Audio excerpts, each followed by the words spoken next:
Are you prepared for emergencies? Having a go bag can be a lifesaver. It provides essential items for survival in unexpected situations. You will include water, non-perishable food, a flashlight, and first aid supplies. A go bag can also have extra clothing, a multi-tool, and a blanket. Being prepared can give you peace of mind during emergencies. It's important to tailor your go bag to your specific needs. Think about medications, important documents, and personal hygiene items. Don't forget a fully charged phone and a portable charger. Consider including cash, a whistle, and a map of your area. Having a go bag can make a difference in critical moments.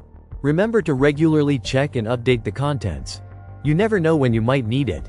Better be prepared than sorry. Stay safe and be prepared for the unexpected. Share this video with family and friends. Let's encourage everyone to create their own go bag. Don't wait until it's too late. Please be prepared. Start assembling your go bag today. Subscribe to our channel for more emergency preparedness tips. Take action now and stay ready for anything. Thank you for watching.